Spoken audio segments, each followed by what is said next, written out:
તલોદના રણાસનમાં મકાન માલિકની જાણ બહાર લોન મુદ્દે ફાઇનાન્સ બેંકની મકાન સીઝની કાર્યવાહી। સ્થાનિક પોલીસ બેંક કર્મીઓ સ્થાનિકોના ટોળા ઉમટ્યા। તલોદના રણાસનમાં મકાન માલિકની જાણની બહાર થયેલ ધિરાણ બાદ બેંકના કર્મીઓ આજે કોર્ટના હુકમ અને પોલીસ પ્રોટેક્શન સાથે પ્રોપર્ટી સીઝ કરવા માટે આવતા ભારે હોબાળો મચ્યો હતો।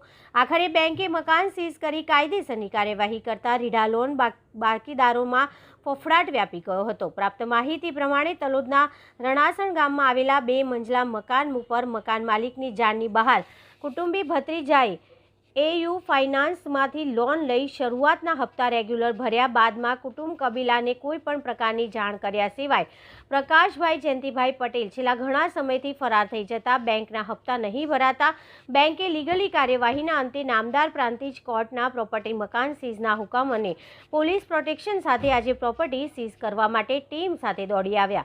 સૌ પ્રથમ પ્રોપર્ટી ધારક પરિવારે આ પ્રોપર્ટી માલિકી તેની પોતાની હોવાના દાવા સાથે જરૂરી આધાર પુરાવા બતાવી સીઝની પ્રક્રિયા અટકાવવા રજૂઆત કરી, પરંતુ બેંકના કર્મીઓ ટસના મસ ન થતાં આખરે માપણી કરી મકાન સીઝ કરી કાયદેસરની કાર્યવાહી કરવામાં આવી। ની જાણ સમગ્ર તાલુકા પંથકમાં પ્રસરી જતા મુદત વીતી બાકીદારો અને લોન લઈ સમયસર ભરપાઈ નહીં કરતા રીઢા બાકીદારોમાં ફફડાટ વ્યાપી ગયો।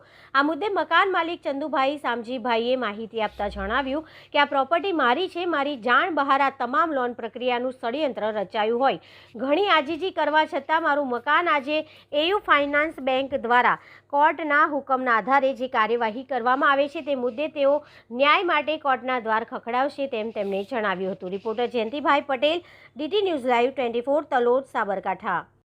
આજે બેંક કોર્ટના ઓર્ડરથી બેંકના કર્મચારીઓ જે અહીંયા આવ્યા છે અમારી મિલકત ઉપર સીલ મારવા માટે, તો અમે આવી કોઈ લોન લીધી નથી અને એમના પ્રતિકારમાં નથી લીધી, એના એવિડન્સ બી અમને એમના જોડે રજૂ કર્યા છે।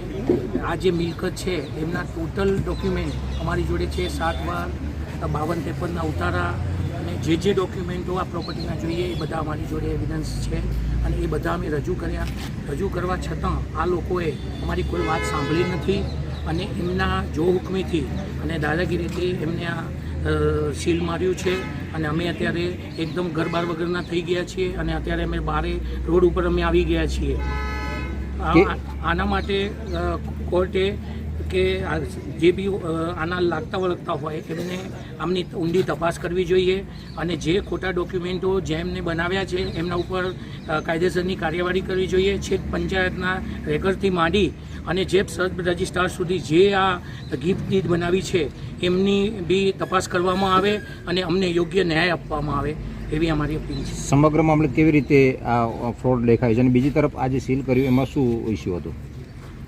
આમાં કોઈ થર્ડ વ્યક્તિએ લોન લીધી છે અને એમને અમારા આ મકાનના પુરાવા ખોટી રીતે મૂકી દીધા છે અને એવી રીતે આ બેંકવાળાએ અમારા એમના પુરાવા બતાવે છે કે તમારા ખોટી રીતે આ તમારા પુરાવા છે ને એની આધારે અમે તમારા મિલકતને સીલ કરીએ છીએ।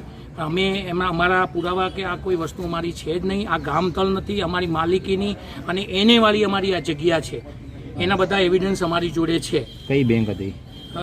પ્રાઇવેટ એયુ ફાઇનાન્સ કરીને છે બેંક, એમને આ કાર્યવાહી કરી છે। ઓકે।